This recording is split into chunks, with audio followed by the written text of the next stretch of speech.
सहज योग में आज कबीर साहब का एक पद लेने जा रहे हैं। कबीर साहब का जन्म 1398 ईस्वी में हुआ और 1518 ईस्वी तक कबीर साहब के पवित्र चरण भारत की धरती पर विचरण करते रहे। कबीर साहब स्वामी रामानंद के शिष्य हैं और सहज योग के पितामह हैं। कबीर साहब के कहने का अंदाज़ बड़ा सरल है, बड़ा मधुर है, बड़ा स्पष्ट है, बड़ा निर्भीक है, बड़ा क्रांतिकारी है।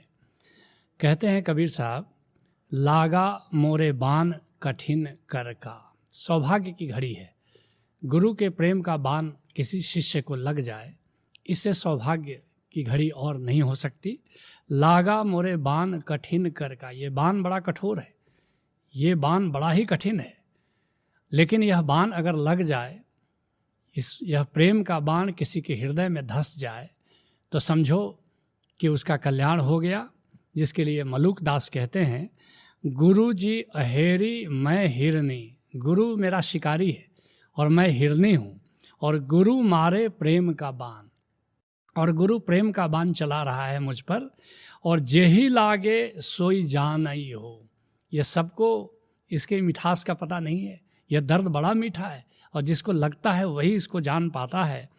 और दर्द नहीं जान, और जिसको ये बाण लगा नहीं है वह इस प्रेम के बाण के दर्द को नहीं जान सकता है। कहते हैं कबीर साहब, ज्ञान बाण धरि सतगुरु मारा। ये केवल प्रेम का बाण नहीं है, ये ज्ञान का भी बाण है। ज्ञान बाण धरि सतगुरु मारा, हृदय माही समानी। और बिल्कुल हृदय में ये प्रवेश कर जाता है, जिसके लिए कबीर साहब अन्यत्र कहते हैं, सतगुरु मारा बाण भरी, निरख निरख निज ठौर। वो देख करके मारता है गुरु कि कहाँ पर ये असर करेगा, और बिल्कुल सही निशाने पर उसका बाण लगता है, कभी गुरु चूकता नहीं है। और अलख नाम में रमी रहा, चित्त न आवे। और जब से ये बाण लगा है गुरु का, तब से तो बिल्कुल मेरा मन केवल उस गोविंद के सत्य नाम में, ओंकार में लगा रहता है, और चित्त में और कोई बात आती ही नहीं, क्योंकि यह दर्द इतना मीठा है कि यह दर्द हमेशा मेरे मन को अपनी ओर खींचे रहता है। कहते हैं कबीर साहब, बीच करेजा पीर होता है। कैसे कोई और चीज़ ख्याल में आएगा, क्योंकि बिल्कुल हृदय में वो टीस की तरह वो दर्द उठता रहता है। और धीरज ना ही धराना, और बिल्कुल अब प्रियतम से मिलने के लिए मेरा मन आकुल रहता है, अब धैर्य नहीं रख सकता, प्रतीक्षा नहीं कर सकता। ऐसा लगता है कि अपने प्रियतम गोविंद से कब मिले। एक हुक सी दिल में उठती है। सुनो, एक शायर इस बात को बड़े प्यारे अंदाज में कहता है, एक हुक सी दिल में उठती है, एक दर्द सा दिल में होता है, जब सारी दुनिया सोती है, मन चुपके चुपके रोता है। ऐसा संत की ज़िंदगी होती है, हमेशा प्रभु की याद में, प्रभु की पीड़ा में, प्रभु के वियोग में वह जीता है। जिसके लिए भक्तिदास एक बिहार के संत हुए, उन्होंने बड़े प्यारे अंदाज में ये बात कही है, गुरु पैया पढ़ो नाम के लखा दीना। मैं अपने गुरु के पाँव पढ़ता हूँ, जिन्होंने नाम का दीदार करा दिया, नाम का दर्शन करा दिया, नाम का बोध करा दिया। जन्म जन्म के सूतल मनवा, शबद बाण से जगा दीना। मन तो सोया था, जन्मों जन्मों से सोया था, अहंकार की नींद सोया था, मूर्छा की नींद सोया था, लेकिन धन्य है मेरा सतगुरु, उसने शब्द का ऐसा बाण मारा कि बस वो जाग ही गया मेरा मन। कहते हैं कबीर साहब, करिया काटे जिए रे भाई, गुरु काटे मर जाई। अद्भुत बात कहते हैं, सांप के काटने से कोई जिंदा रह सकता है, लेकिन गुरु अगर काटे, गुरु अगर बाण मार दे तो जिंदा रहना मुश्किल है। यह अहंकार की बात हो रही है कि सांप भी काट दे तो शरीर मर जाता है, लेकिन अहंकार जिंदा रहता है। लेकिन अगर गुरु काट दे, गुरु अगर शब्द का बाण मार दे, तो फिर तुम्हारा अहंकार जिंदा नहीं रह सकता। जिसके लिए राजस्थान के दरिया साहब कहते हैं, दरिया बाण गुरुदेव का, कोई झेले सूर अधीर। गुरु के बाण को कोई बड़ा धैर्यवान, कोई योद्धा होगा, वही सह सकता है, वही झेल सकता है। लागत पही व्यापय सही, रोम रोम में पीर। जैसे कोई बाण लग जाए तो एक जगह दर्द होता है, लेकिन गुरु का बाण लग जाए तो तुम्हारे रोम रोम में पीड़ा हो जाती है, रोम रोम में दर्द फैल जाता है। कहते हैं कबीर साहब, जिनके लागे शब्द के डंडा त्याग चले पाछाई। अद्भुत है ये डंडा, गुरु का डंडा जिसको लग जाता है वो सब कुछ छोड़ करके उसके पीछे पीछे चल देता है। और किसी का डंडा लगे तो तुम उसके दूर भागना चाहते हो, लेकिन गुरु का डंडा अगर लग जाए तो सारा धन, सारा असबाब, सारा माल, सारी बादशाहत, सारा पद, सारी प्रतिष्ठा छोड़कर तुम उसके पीछे लग जाते हो। स्वयं धनी धर्मदास जो भारत के सबसे धनी सेठ थे, कबीर ने ऐसा शब्द का डंडा मारा कि सारा धन, सारा व्यापार छोड़कर कबीर के पीछे हो लिए। पीपा साहब की कहानी तुमने सुनी होगी। राजा थे राजस्थान में, लेकिन स्वामी रामानंद के शब्द का बाण कुछ ऐसा लगा कि पीपा साहब ने अपने राज्य का त्याग कर दिया और स्वामी रामानंद के पीछे पीछे हो लिए। इसी बात को पलटू साहब बड़े प्यारे अंदाज में कहते हैं पलटू जिनके शब्द का लगा कलेजे तीर, और शब्द छुड़ावे राज को शब्दय करे फकीर। जिनको शब्द का बाण लग गया, गुरु के शब्द का, गुरु के उपदेश का बाण जिसको लग जाता है तो क्या होता है? पलटू जिनके शब्द का लगा कलेजे तीर, गुरु के उपदेश का तीर जिसके कलेजे में लग गया, शब्द छुड़ावे राज को, वह राज छोड़ करके चल देता है। शब्दय करे फकीर, और गुरु का शब्द, गुरु का उपदेश तुम्हें फकीर बना देता है। कहते हैं कबीर साहब, यह दुनिया सब भई दीवानी, रोवत है धन को। लेकिन गुरु ऐसा धन देता है, एक महाधन भी तुम्हें देता है। क्यों लोग गुरु के पीछे चल देते हैं? निश्चित कोई महाधन देता होगा, और वह धन महाजिंदगी का धन है, वह राम रतन धन है, जिसके लिए सारे लौकिक धन को छोड़ करके, लौकिक बादशाहत को छोड़कर लोग चल देते हैं गुरु के पीछे पीछे। क्योंकि गुरु तुम्हें एक महाजीवन की पूंजी देता है, जो इसी जीवन में काम नहीं आती बल्कि आगे भी काम आती है। इस बात को एक नए अंदाज में सुनो। जो धन देता आनंद वह नहीं है हीरा सोना चांदी, वह राम रतन धन है जिसको पाकर मिलती है आज़ादी। आओ उस धन की खोज करें, कुछ समझ जगाएं, योग करें।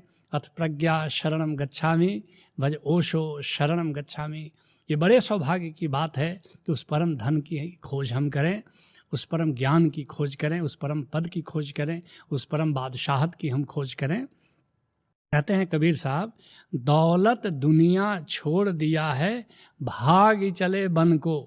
वह धन ऐसा है, वो महाधन ऐसा है कि उसके लिए लोग सारी दौलत छोड़ देते हैं, उसके लिए जंगल चले जाते हैं उसको खोजने के लिए। तुमने सुना होगा, गौतम सिद्धार्थ कपिलवस्तु के राजकुमार हैं, लेकिन उस धन को पाने के लिए उन्होंने कपिलवस्तु का राज्य छोड़ दिया, त्याग कर दिया और जंगल चले गए, और उस परम ज्ञान को, उस परम धन को एक दिन पा लिया। कबीर साहब इसी बात को अन्यत्र कहते हैं, इस धन कारण शिव सनकादिक खोजत भय उदासी। इस महाधन को खोजने के लिए तुमने सुना होगा, सनक ऋषि का नाम सुना होगा। इसके लिए शिव जो देवाधिदेव हैं, उन्होंने सब कुछ छोड़ दिया इस धन के कारण और जाकर हिमालय कैलाश में बैठ गए। कहते हैं कबीर साहब, 4 दिना की है जिंदगानी, मरना है सबका। इस बात को ख्याल में ले लो, ये ज़िंदगी कितने दिनों की है? 4 दिन की ज़िंदगी है। बचपन आया, जवानी आई, प्रौढ़ावस्था आया और बुढ़ापा आया, और बात समाप्त है। 40 साल जियो कि 80 साल जियो कि 100 साल जियो, इससे कोई फ़र्क नहीं पड़ता। ज़िंदगी एक दिन समाप्त हो जाती है, और 4 दिना की है जिंदगानी, मरना है सबका। सबको एक दिन मृत्यु आकर के घेर लेगी, और इसके पहले कि मृत्यु आ जाए, इस परम धन को पा लेना बड़े सौभाग्य की बात है। नहीं तो एक दिन मृत्यु आ जाती है और ऐसे ही हम रोते कलपते हुए ज़िंदगी से विदा ले लेते हैं। इस बात को उमर खयाम बड़े प्यारे अंदाज में कहता है, जाग प्यारे मौज मस्ती है मनाती ज़िंदगी, इस फना के बाग को कुछ पल सजाती ज़िंदगी।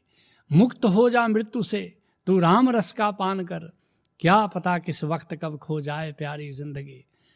जब तक ये ज़िंदगी है तब तक राम नाम को जान लो और मुक्त हो जाओ पीड़ा से, अहंकार से, मन से।